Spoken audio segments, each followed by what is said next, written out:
ನಿಮ್ಮ ಬಾಲ್ಯದ ಟ್ರಾವೆಲಿಂಗ್ ಎಕ್ಸ್ಪೀರಿಯನ್ಸ್ಗಳು ಹೇಗಿತ್ತು? ನಿಮ್ಮ ಬಾಲ್ಯದ ಬಗ್ಗೆ ಒಂದಿಷ್ಟು ಹೇಳಿ ಅಂತ. ಸೊ ನನ್ನ ಬಾಲ್ಯದಲ್ಲಿ ರಜಾ ಅಂದರೆ ನಾವು ಹೋಗ್ತಾ ಇದ್ದಿದ್ದೆ ಶಿವಮೊಗ್ಗ ಅಷ್ಟೇ, ನಮ್ಮ ತಂದೆ ಊರು ಶಿವಮೊಗ್ಗ. ಸೊ ಅವಾಗೆಲ್ಲ ರಜಾ ಅಂದರೆ ಶಿವಮೊಗ್ಗ, ಬೇರೆ ಏನೂ ಟ್ರಾವೆಲ್ ಮಾಡಿ ಅಭ್ಯಾಸ ಇರಲಿಲ್ಲ ಆ್ಯಕ್ಚುಲಿ ಚಿಕ್ಕ ವಯಸ್ಸಲ್ಲಿ. ಸೊ ಆಮೇಲೆ ಎಲ್ಲ ಟ್ರಾವೆಲ್ ಶುರು ಮಾಡಿದ್ದು ಅಂತ ಹೇಳಬೇಕು. ಅದರ್ವೈಸ್ ಯಾವಾಗಲೂ ಶಿವಮೊಗ್ಗ ರಜಾ ಬಂತು ಅಂದರೆ ಶಿವಮೊಗ್ಗಕ್ಕೆ ಹೋಗು ಅವಾಗೆಲ್ಲಂತೂ ಎರಡೆರಡು ಟ್ರೈನಲ್ಲಿ ಹೋಗಬೇಕಿತ್ತು. ಸೊ ಬೀರೂರವ್ರಿಗೂ ಹೋಗಿ ಅಲ್ಲಿಂದ ಇನ್ನೊಂದು ಕನೆಕ್ಷನ್ನು, ಇನ್ನೊಂದು ಟ್ರೈನು ಅಷ್ಟೇ.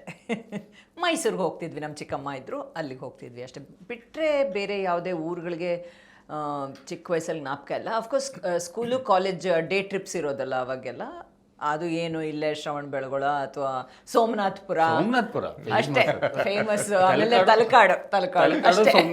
ಮ್ಯಾಕ್ಸಿಮಮ್ ಸೊ ಅದು ಫ್ರೆಂಡ್ಸ್ ಜೊತೆ ಹೋಗ್ತಿದ್ವಿ ಸ್ಕೂಲಿಂದ ಅಷ್ಟೇ. ಅದು ಬಿಟ್ಟರೆ ಬೇರೆ ಥರ ಟ್ರಾವೆಲ್ ಚೈಲ್ಡ್ಹುಡ್ ಡೇಸಲ್ಲಿ ಇರಲಿಲ್ಲ.